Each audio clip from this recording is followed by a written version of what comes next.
በህይወቶ ውስጥ በጣም ትልቅ ውሳኔ ለመወሰን 5 ደቂቃ ቢሰጠው ምን ያደርጋሉ? ብዙ ሰዎች ለመወሰን ይቸገራሉ። አስተዋይ ሰዎች ግን በጥልቀት ይጠይቃሉ። ቦታው የት ነው? በጥራት የተሰራ ነው? ኢንቨስት ባደርግ ምን እጠቀማለሁ? ትርፍስ አገኝበታለሁ? አዎ፣ የማወራው ስለወደፊት መኖሪያው ነው። ቤት የትም ቦታ ሊገነባ ይችላል። ነገር ግን እንደዚህ የሚታይ የሚዳሰስ የሚኖር ጥራት፣ አስተማማኝ ደህንነትና የዘመነ ህይወት ግን እዚህ አድራሻ ላይ አይደገምም። የአዲስ አበባ የልብ ምት እዚህ ነው። እኛ ደግሞ መሃል ላይ ነን። ከጣሪያና ግድግዳ ባለፈ የዘመነ ህይወትን ከቤተሰቦ ጋር የሚያጣጥሙበት መኖሪያ በወዳጅነት ፓርክ አጠገብ እየገነባን ነው። አሚባራዎች ነን። ይምጡና ይጎብኙ። በ5 ደቂቃ የአሚባራ ቤተሰብን ይቀላቀሉ። አሚባራ ፕሮፐርቲስ በልዩነት የተገነባ።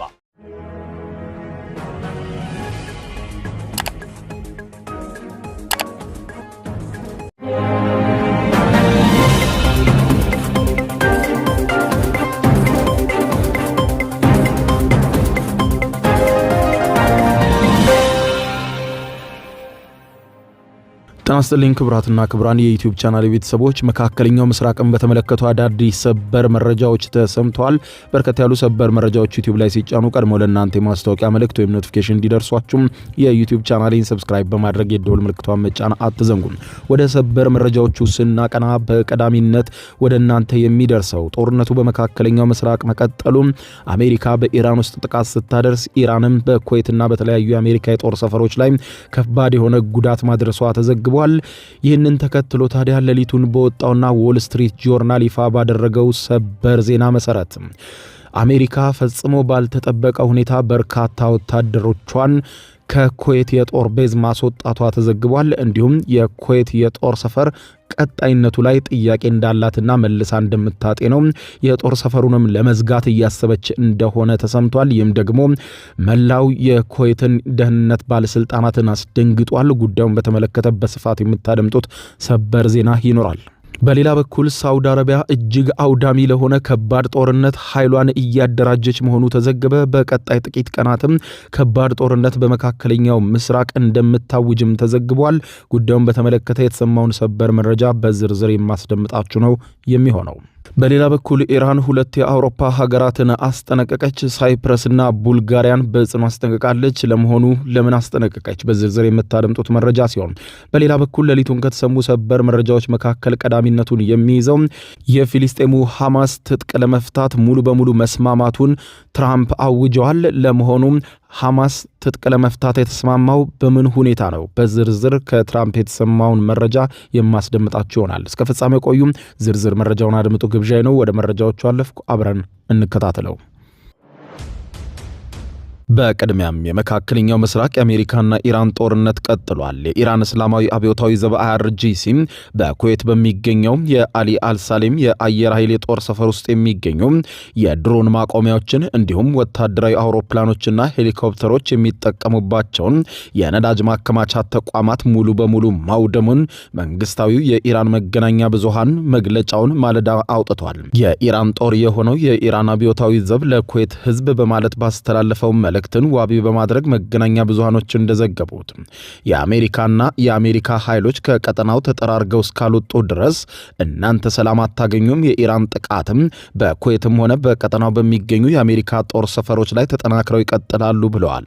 በተጨማሪም የኢራን ጦር ኃይል ባወጣው መግለጫ የሳኢቃ ኦፕሬሽን 27ኛ ምዕራፍ አካል በማድረግ ከጥቂት ሰዓታት በፊት የተወነጨፉ በርካታ አጥፊ ሰው አልባ በራሪ አውሮፕላኖች በኩዌት በሚገኝ አህመድ አልጀበር የአየር ኃይል የጦር ሰፈር የሚገኙ የተዋጊ ጀቶች መጠለያዎች፣ የሳተላይት መገናኛ ስርዓቶችንና የጦር መሳሪያ መጋዘኖችን መተዋል ሲል አስታውቋል።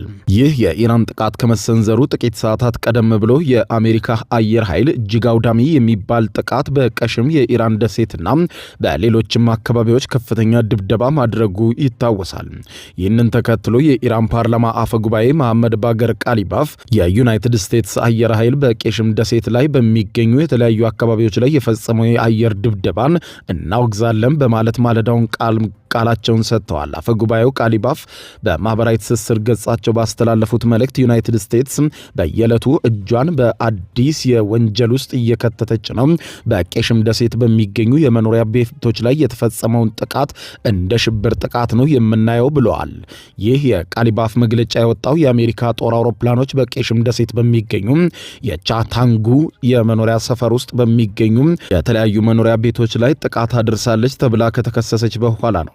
ይህ አሰቃቂ ጥቃት አሜሪካ በደቡባዊ ኢራን በሚገኙ የሲቪል አካባቢዎች ላይ የምታደርሰው ተከታታይ የጥቃት አዝማሚያ አካል ነው ብለውታል ቃሊባፍ። ከዚህ ቀደም በአሜሪካና በእስራኤል ጥምረት በሜናብ በሚገኝ የመጀመሪያ ደረጃ ትምህርት ቤት ላይ በተፈጸመ ጥቃት ሕፃናትን ጨምሮ በርካታ ቁጥር ያላቸው ንጹሐን ዜጎች ሕይወታቸውን ማለፉ ይታወሳል። የፓርላማው አፈ ጉባኤ ቃሊባፍ ባስተላለፉት መልእክትም የኢራን ሕዝብ የዩናይትድ ስቴትስ ለፈጸመችው የጦር ወንጀል ተጠያቂ ለማድረግ ያለውን ቁርጠኝነት ያንጸባርቃል በማለት ገልጸው ሁሉንም ጥቃት ከመሰንዘር ወደኋላ አንልም፣ ጦርነቱ እስከ መጨረሻው ድረስ ይቀጥላል በማለት የጦርነቱን ቀጣይነት የሚያመላክት መግለጫ ማለዳ ላይ ሰጥተዋል። ይህ በዚህ እንዳለ የአሜሪካው መገናኛ ብዙሃን ዘ ዎል ስትሪት ጆርናል ዛሬ ሌሊቱን ይዞት የወጣው ሰበር መረጃ መላው መካከለኛው ምስራቅን እያስገረመ ነው። ዎል ስትሪት ጆርናል እንደሚለው ከሆነ አሜሪካ በኩዌት የሚገኘውን የወደመውን የጦር ሰፈሯን ሙሉ በሙሉ ለመዝጋት ወይም መገኘቷ ምን ጥቅም እንዳስገኘላት አጥልቃ እያሰበች ነው፣ ወደ ኋላ ሁኔታዎችን እየገመገመች ነው ሲል አስታወቀ። ታዋቂው የዜና ተቋም ዘ ዎል ስትሪት ጆርናል ባወጣው የዛሬ ሌሊቱ ሰበር ዜና መሰረት ዩናይትድ ስቴትስ ከ35 ዓመታት በፊት በከባድ ጦርነት ከወረራ ነጻ ባወጣቻት በኩዌት ግዛት ውስጥ ያላትን ግዙፍ ወታደራዊ መገኘትና ወታደራዊ ጦር ሰፈሮቿንና አደረጃጀቷን መልሳ ለማየትና ለመገምገም ወይም ለቃ ለመውጣት እያሰበች እንደሆነ አመልክቷል። የአሜሪካ ባለስልጣናትን ስጋት ያመለከተው ዎል ስትሪት ጆርናል የአሜሪካ ባለስልጣናት በኩዌት የሚገኘውን የወታደራዊ ኃይል ስፋትና ስራ መልሰው እያሰቡበት እንደሆነ የተዘገበ ሲሆን ፔንታጎን አደጋዎችን ለመቀነስ ሲል አሁን ባለው ሁኔታ በዚያም በኩዌት ውስጥ የሚገኙ ወታደሮቹን በከፍተኛ ቁጥር እንደቀነሰና ለወደፊቱም በኩዌት የሚገኘው የአሜሪካ የጦር ሰፈር አስፈላጊነቱ ላይ እያሰበበት እንደሆነ ገልጿል። ይሁን እንጂ የኩዌት ባለስልጣናት አሁንም ቢሆን የጸናና ጠንካራ የአሜሪካ ደህንነት ዋስትና እንደሚያስፈልጋቸው ገልጸው አሜሪካ በዚህ ጉዳይ ሐሳብ ውስጥ መግባቷ በራሱ የኩዌት መሪዎችን እንዳስደነገጣቸው ተዘግቧል።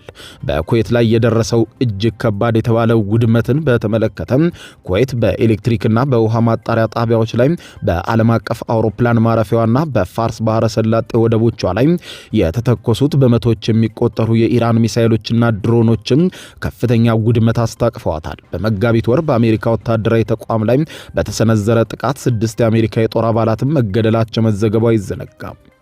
ኩዌት በካምፕ አርፊጃን በአሊ አልሳሌም እንዲሁም በሌሎችም የአሜሪካ የጦር ሰፈሮች እስከ 13500 የሚደርሱ የአሜሪካ ወታደሮችን በማስተናገድ ከጀርመን ከጃፓንና ከደቡብ ኮሪያ ቀጥላ በዓለም 4ኛ ደረጃ ላይ የምትገኝ ሀገር ነበረች። የአሜሪካ ጦር ባለፉት 2 አስርት ዓመታት ታንኮቹን የጦር መሳሪያዎቹንና ነዳጆቹን በዚህች ሀገር አከማችቶ ቆይቷል። የቀድሞው የአሜሪካ አምባሳደር ዳግላስ ሲሊማን የተፈጠረውን አጣብቂኝ ሲገልጹ ጥቃቶቹም በኩዌት የሚኖሩ ሰዎችን የአሜሪካ ወታደራዊ መገኘትን እንደ ስጋት አደጋ አድርገው እንዲመለከቱ አድርጓቸዋል። አንዳንድ ኩዌታውያንም አሜሪካ የጦር ሰፈር እዚህ መኖሩ ነው በኢራን የሚያስመታን የሚል ሐሳብ እያቀረቡ ነው። ነገር ግን በተመሳሳይ ጊዜ ኩዌትን ለመከላከል እጅግ አስፈላጊ እንደሆነ ደግሞ እኛም እናምናለን ባይ ናቸው። በዚህ ወር በተፈጸሙ ጥቃቶች የውሃ ማጣሪያ ጣቢያዎች እንዲሁም የኃይል ማመንጫ በማቃጠላቸው ምክንያት ጉዳቱ እጅግ ከባድና እያየለ የመጣ ሆኗል ብሎታል። የሀገሪቱ 90 በመቶ የመጠጥ ውሃ የሚገኘው ከባህር ውሃ ማጣሪያ በመሆኑና የሆርሙዝ ወሽመጥ በመዘጋቱ በቀን ወደ 2 ሚሊዮን በርሜል የሚጠጋ የነዳጅ ወጪ ንግዷም ተስተጓጉሎባታል። ኩዌት ከፓኪስታን ጋር አዲስ የደህንነትና የመከላከያ ስምምነት ተፈራርማለች። የኩዌት ዩኒቨርሲቲ ፕሮፌሰር የነበሩት ግለሰብ ሲያስረዱ እንደ አውሮፓውያን አቆጣጠር በ1990ዎቹ አሜሪካ የሰጠችው እርዳታ ለመደበኛ የወታደራዊ ወረራ ምላሽ የነበረ ሲሆን ዛሬ ግን ሁኔታው ሙሉ በሙሉ የተለየ ሆኗል ባይ ናቸው። ኩዌት በመላው የደህንነት ማንነቷን የገነባችው ዳግም ላለመወረር በሚል ምክንያት ነበረ። ነገር ግን አሁን የገጠማት ጦርነት በአየር በኩል ከጎረቤት ሀገር የሚሰነዘር ነው። አሁን ላይ በዚህ ዘመን የምድር ወረራ የሚባለው ነገር በጣም ከባድ ነው። በማንኛውም የታንክ ክፍለ ጦር ሊገታ የማይችል ነው የአየር ድብደባ ብለዋል። መከታና ጋሻ ይሆናሉ ተብለው የታሰቡትም የአሜሪካ የጦር ሰፈሮች ሚሳኤሎች በተከታታይ እንዲመጡ ምክንያት ሆነው ሲገኙ ይህም ሁለቱም መንግስታት ተመሳሳይ አሰራርን ተመልክተው አሰራሩ አሁንም ይሰራል ወይስ አይሰራም የሚለው ላይ ተቃራኒ ድምዳሜ ላይ እንዲደርሱ አድርጓቸዋል ብለዋል። የአሜሪካ ባለስልጣናትም በርካታ የአሜሪካ ወታደሮችን ከኩዌት የጦር ሰፈር እንዳስወጡ ሲዘገብ በቀጣይም ስለሚኖረው የጦር ሰፈሩ ሁኔታ እያሰቡበት እንደሆነም ተዘግበዋል።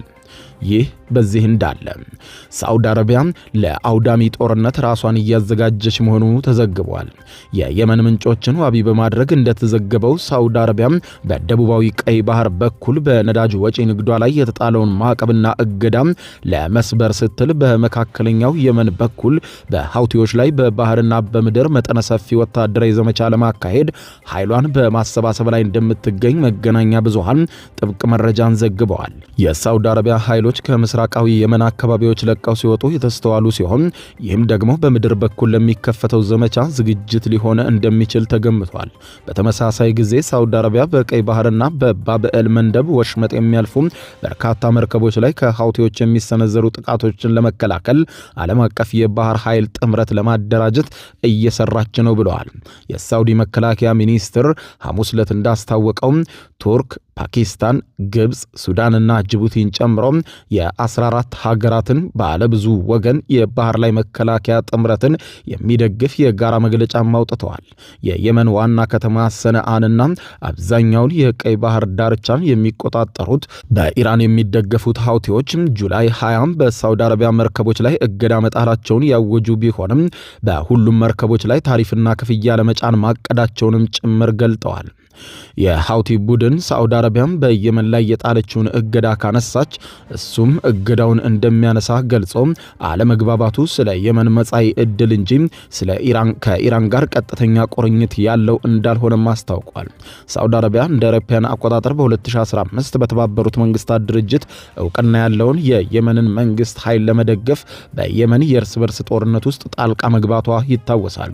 ሳዑዲ አረቢያም በተጨማሪም የዩናይትድ ስቴትስና ጀርመን፣ ፈረንሳይ፣ ብሪታንያና ጣሊያንን ጨምሮ የአውሮፓ ሀገራት በቀይ ባህር ጥምረት ውስጥ እንዲቀላቀሉ ጠይቃለች። የአውሮፓ ህብረት ከወዲሁም ስፒደስ የተሰኘ የባህር ላይ ጥበቃ ተልዕኮን በቀይ ባህር ላይ ያለው ቢሆንም ሐውቲዎች አጠቃላይ እገዳ ጥለዋል ወይስ በሳዑዲ ላይ ብቻ ያተኮረ ነው የሚለው አሁንም ግልጽ አይደለም። የሐውቲ ኃይሎች ጁላይ 25 ባወጡት መግለጫ የምስራቃዊ ግዛት የነዳጅ መስኮችን ከቀይ ባህር የወጪ ንግድ ማዕከል ጋር የሚያገናኙ ስሱ የንግድ ማጓጓዣ ተቋማትን መመታታቸውን አስታውቋል። የፋርስ ባህረ ሰላጤ ማዶ ካለው የሆርሙዝ ወሽመጥ እገዳ በተጨማሪ የቀይ ባህር መስመር በሳዑዲ መርከቦች ላይ ከተዘጋ የንጉሳዊቷ ሀገር ሳዑዲ አረቢያ የነዳጅ ወጪ ንግድ እጅግ በከፍተኛ ሁኔታ ይደቆሳል። የኢራን ጦርነት ከመጀመሩ በፊት የሳዑዲ የነዳጅ ወጪ ንግድ እስከ 80 በመቶ የሚሆነውን የሆርሙዝ ወሽመጥ በኩል ይጓጓዝ ነበር። የሆርሙዝ ወሽመጥ መዘጋቱን ተከትሎ የቀይ ባህር መስመር ጥቅም እየጨመረ የመጣ ሲሆን አሁን ላይ ከግማሽ በላይ የሚሆነው የሳዑዲ ነዳጅ በየብስ በኩል ወደ ያምቡ ወደብ ከተማ ማጓጓዣ ተቋማት ይጓጓዛል። የሳዑዲ አየር ኃይል ረቡዕ ዕለት በኢራቅ በሚገኙ ሚሊሻዎች ላይ በሰነዘረው ጥቃት በነዳጅ ተቋማቱ ላይ ለደረሰው ጥቃት አጸፋ በመስጠት ቢያንስ 20 ሰዎችን ገድያለሁ ብሏል። ፕሬዝዳንት ዶናልድ ጄ ትራምፕ እንደሚገልጹት ከሆነ የአሜሪካና የሳዑዲ አረቢያ የጋራ ጥቃት የተካሄደው ከኢራቅ መንግስት ጋር በተደረገ ስምምነት ነው ቢሉም ባግዳድ ግን ይህንን አላረጋገጠችም። የሳዑዲ መከላከያ ሚኒስትር ልዑል ካሊድ ቢን ሳልማን ረቡዕ ዕለት ከትራምፕና ከጄዲ ቫንስ ጋር ስለ ቀጣይ እርምጃዎች ለመምከር አጣዳፊ ስብሰባ አድርገዋል። ሳዑዲዎች ራሳቸውንና ኢንዱስትሪያቸውን እንደሚከላከሉ ማሳየት ይፈልጋሉ። ነገር ግን በኢራን ላይ የሚደረገውን ጦርነት ማስፋፋት አይፈልጉም። በዩኤስ እና በኢራን መካከል ያለው አለመግባባት አሁንም በዲፕሎማሲ ሊፈታ እንደሚችል ይሞግታሉ። በየመን ውስጥ የሚደረገው የወታደራዊ ኃይል እንቅስቃሴ እንደ አውሮፓውያን አቆጣጠር በ2021 በሃውቲዎች የተያዘችውን አልበይዳ የተሰኘችውን ደቡባዊ ማዕከላዊ ግዛት ለመቆጣጠር ታስቦ የሚደረግ ሲሆን እንደሚችል ምንጮቹ ገልጸዋል። ባለፉት 2 ሳምንታት በሃውቲዎችና በሳውዲ አረቢያ መካከል ውጊያ ያገረሸ ሲሆን አሁን ደግሞ ሳውዲ አረቢያ በፍጥነት ከጦርነቱ ለመውጣት በሚል በሃውቲ ኃይሎች ላይ ከባድ እርምጃ ለመውሰድ በማሰብ በርካታ ጦሯን እያሰባሰበች እንደምትገኝ መገናኛ ብዙሃን በሰበር ዜና ዘግበዋል። በተመሳሳይ ሃውቲዎችም ከሳውዲ አረቢያ ሊከፈትባቸው ከሚችል ጥቃት ራሳቸውን ለመከላከል ሲሉ በርካታ ጦራቸውን እያደራጁ ሲሆን ሳውዲ አረቢያ ማናቸውንም ጦርነት ብትከፍትባቸው ዘልቀው በሳውዲ አረቢያ መሬት ላይ ጥቃት ለመሰንዘር በከፍተኛ ሁኔታ እየተዘጋጁ እንደሆነ ዘግበዋል።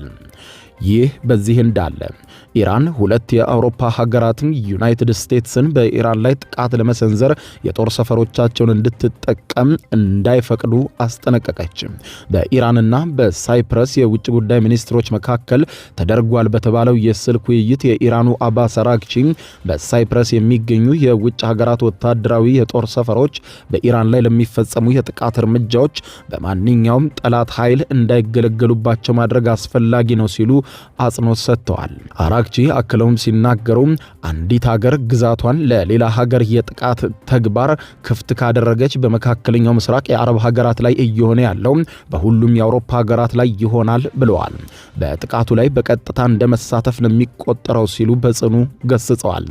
የሳይፕረስ የውጭ ጉዳይ ሚኒስትር ኮምቦስ በበኩላቸው እንዳረጋገጡት መንግስታቸው በሳይፕረስ የሚገኙ የውጭ ሀገራት ወታደራዊ የጦር ሰፈሮች በምንም አይነት በማንም ሀገር ላይ ኢራንን ጨምሮ ለጥቃት ስራ እንደማይውሉ ከዩናይትድ ኪንግደም ዋስትና ማግኘቱን ለኢራን ውጭ ጉዳይ ሚኒስትር ማብራሪያ ሰጥተዋቸዋል። በሌላ በኩል ከቡልጋሪያ የውጭ ጉዳይ ሚኒስትር ፔትሮቫ ቻምቫ ጋር በተደረገ የሁለትዮሽ ስልክ ውይይትም የኢራኑ ውጭ ጉዳይ ሚኒስትር አባስ አራግቺ የቡልጋሪያ መንግስት የአሜሪካ የጦር አውሮፕላኖችን አንዱን የጦር ሰፈሯን ለወታደራዊ ኦፕሬሽን እንድትጠቀም የሰጠውን ፈቃድ መልሶ እንዲመረምርና አንድ የጦር አውሮፕላን ከቡልጋሪያ የጦር ሰፈር ተነስቶ በኢራን ላይ ጥቃት ቢሰነዝር ቡልጋሪያ የወታደራዊ ምታችን ማረፊያ ትሆናለች ብለዋል። ኢራን የቡልጋሪያ መንግስት ውሳኔውን በአፋጣኝ እንዲያስተካክል እናሳስባለን ያሉት የኢራን ውጭ ጉዳይ ሚኒስትር እስላማዊቷ ሪፐብሊክ ኢራን ብሔራዊ ጥቅሟንና ደህንነቷን ከማንኛውም ጥቃት ለመከላከል ወደ ኋላ እንደማትልና በኢራን ላይ በሚፈጸም ማንኛውም የጥቃት ድርጊት የሚሳተፍ የትኛውንም ሀገር በየትኛውም ቦታ ላይ እንደማትምረው ማወቅ ይገባል ሲሉ ለቡልጋሪያ ውጭ ጉዳይ ሚኒስትር በሰፊው አስጠንቅቀዋል። በመጨረሻም ከመካከለኛው ምስራቅ ዛሬ ሌሊቱን ከተሰሙ ሰበር መረጃዎች መካከል ሐማስን የሚመለከተው ዋናው ነው። ትራምፕ እቅዳቸውን ካቀረቡ በኋላ ሐማስ ሙሉ በሙሉ ትጥቁን ለመፍታት መስማማቱ በሰበር ዜና እየተዘገበ ነው። የአሜሪካው ፕሬዝደንት ዶናልድ ጄ ትራምፕ ሐማስ ትጥቅ ለመፍታት መስማማቱንና ጋዛን ከወታደራዊ እንቅስቃሴ ነፃ እንደሚያደርጉም አስታውቀዋል። ትራምፕ ዛሬ ሌሊቱን ከስምምነት ላይ መደረሱን ይፋ ያደረጉ ሲሆን ይህም ያቀረቡትን የሰላም እቅድ ወደ ተግባር ለማስገባት ከፍተኛ እምርታ ነው ሲሉ አወድሰውታል።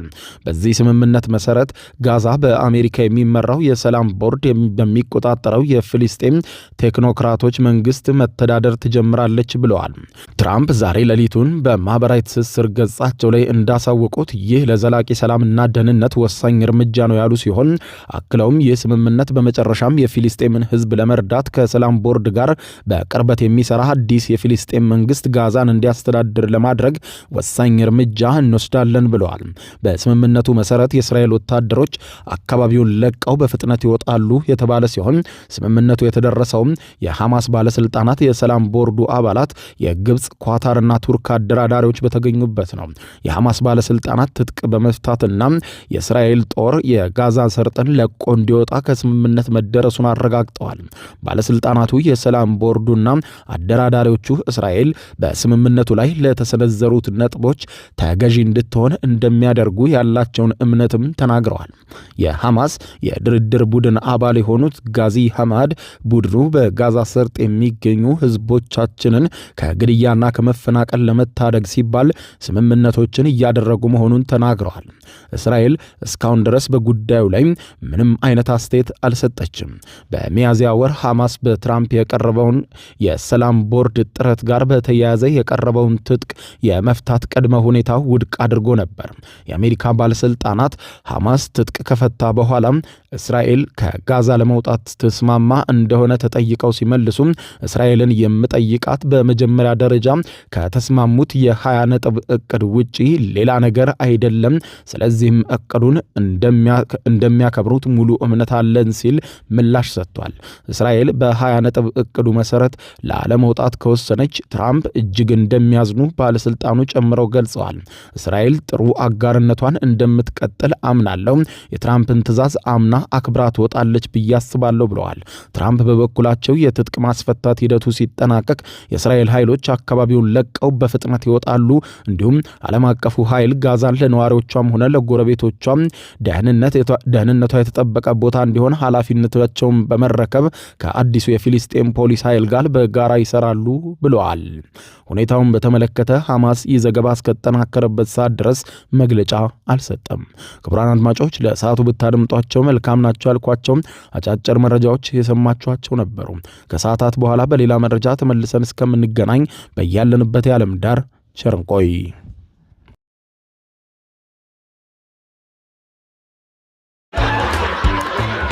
አሁን ከልቦ ለመሳቅ ይዘጋጁ። ጊዜው የአቧራው ጨሰ ቲያትር ነው። ዘወትር ዓርብ በ12 ሰዓት በዓለም ሲኒማ ቀጠሮን ያደርጉ። ወይ አቧራው ጨሰ ቅድስት ገብረስላሴ፣ ቃል ኪዳን ታምሮ፣ ሱራፌል ብስራትና አቤል ብርሃኑ የወይኗ ልጅ በድንቅ ሁኔታ ይተውኑበታል። ከኔ ጋር ግን አንግባባም አይደል? ሳቅ እንደ ጥጥ ይፈተላል፣ በቃላት እያዋዛ በድርጊት ያስደምማል።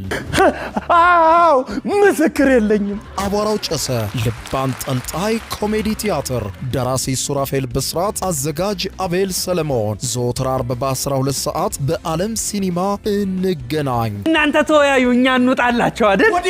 ወዴት ነው የምትሄደው? አቧራው ጨሰ የዘመኑ ምርጥ ኮሜዲ ቲያትር። የዩቲዩብ የስኬት ሚስጥሮችን በዝርዝር የያዘው የአቤል ብርሃኑ የወይኗ ልጅ መጽሐፍ ሁለተኛ እትም በገበያ ላይ። ዩቲዩብ ለመጀመር በአጭር ጊዜ ስኬትን ለመቀዳጀት አስበዋል?